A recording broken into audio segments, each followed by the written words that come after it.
Good evening. My name is Arwen Six, and for my persuasive speech topic, I've chosen strengthening the foster care system. One night, a child and what little they may have is packed up and moved out of the only home that they have ever known, and they are unsure of what the next chapter has in store for them. Only this isn't just one night, it's 365 nights out of the year. And this reality is known by thousands of children who enter the foster care system who are in need of what many of us take for granted: a safe home. As someone who researched child welfare and is passionate about protecting the vulnerable children for my future career, I wanted to better understand why so many children continue to struggle even after entering a system that is meant to keep them safe. And what I have discovered is that while foster care saves lives, the system itself needs to be stronger if children are going to thrive. Today, I'll discuss the problems within the foster care system and explain why these problems continue to exist and share practical solutions that we can all help support. First, let's look at the problems. The foster care system exists to protect children from abuse and neglect, but many children experience repeated moves between foster homes, disrupted schooling, separation from siblings, and ongoing emotional trauma. And according to the U.S. Department of Health and Human Services, more than 343,000 children living in foster care in 2023 experienced multiple placements before finding a permanent home.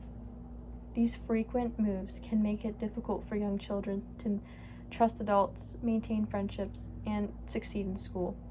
Studies have also shown that young people who age out of foster care are at a much higher risk of homelessness, unemployment, mental health struggles, and lower educational achievement than their peers. So why do these problems continue? One major reason is simply that there are just not enough foster families. Many communities face severe shortages of licensed foster parents, forcing children to move farther from their schools, friends, and siblings. Foster parents themselves often report feeling overwhelmed because they are having limited financial assistance, insufficient training, and inadequate mental health support for the children in their care. In addition, child welfare agencies frequently manage the extremely high caseloads, making it difficult for social workers to provide every child with the individualized attention that they deserve. Fortunately, these problems are not impossible to solve. Research consistently shows that children do better when they have stable homes and supportive relationships and access to quality mental health care. We can improve the foster care system by increasing funding for counseling services, providing better training and financial support for foster parents, and recruiting more qualified foster families.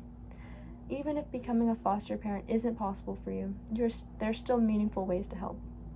You can volunteer with organizations that serve foster youth, become a mentor, donate school supplies or clothing, and support local foster care nonprofits, or even advocate for policies to strengthen the child welfare services. Small actions from many people can create life-changing opportunities for children who have already experienced so much uncertainty. In closing, today we've discussed the challenges in children that face in foster care and the reasons these issues continue, and several ways that we can help improve the system. Although foster care protects children from unsafe environments, we must do more to ensure these children receive the stability, care, and opportunities that they deserve. Remember that child who packed up their life in one night. Every child deserves more than just a safe place to sleep. They deserve a place to belong. Together, we can help make that future possible. Thank you.